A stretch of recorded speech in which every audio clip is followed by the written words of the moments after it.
Hello, in this video, we are going to walk through viewing inventory quantities inside of Acumatica. The first example we're going to look at is on a sales order. If we open up a sales order, and so we have our header information and our line information, and you'll notice with our sales order lines, there is a ribbon at the bottom. This will show the quantity on hand, the quantity available, and what is available for shipping, and if any items are allocated. If we wanted to, we could add in a new item here. So let's say you're a salesperson and you're entering items onto a sales order, and you want to make sure that you have quantity available. You can easily see the quantity available right here just by looking at this bottom ribbon. If you would like, you can also click this Add Items button, and it will show you what you have available and on hand. So if there were certain items that you were between of selling on the sales order and you had quantity for one but not the other, you could use this Add Items button to do a lookup of all your inventory items, and you could easily see what you have available and what you have on hand.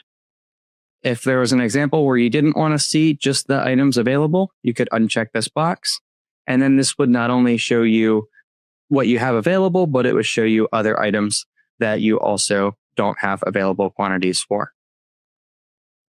In addition, we can also take a look at multiple inventory reports to view our inventory availability. The first one that we're going to look at is for our storage summary. So there's two different inquiries we're going to look at next. The storage summary deals with the entire warehouse versus the inventory summary, which deals with the particular item. So the storage summary will be more of the higher level view of the warehouse. So if we just select, we'll say just our wholesale warehouse, this is going to show us all of the items that we have in our wholesale warehouse. So we can see our inventory item, we can see the description, we can see what's on hand and the base unit. This is going to be a list of pages for all of the items that we have in this warehouse. The next we're going to look at is the inventory summary. So the inventory summary is going to be for a particular item. So what we can do is we can take a look at a particular item.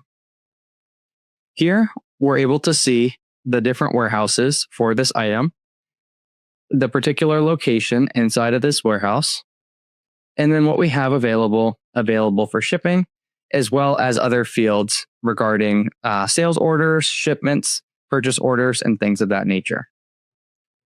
In addition, there's also different columns that you can add in. So if you wanted to see some additional information, such as PO receipts, you can always move that over to your selected columns, and you could move that around should you need to see what you have on purchase receipts. Notice here for wholesale, there's two different lines here for wholesale. This is because we have quantity in two different locations. We have 5,000 items in the R1 S1 location, and we have 240 items in the R2 S1 location. Regardless of how many warehouse locations you have, if you have quantity for the particular item you're looking at in your inventory summary, it will show multiple lines for that warehouse, once for each location. I hope this video helps, and I hope you have a great day. Thanks so much.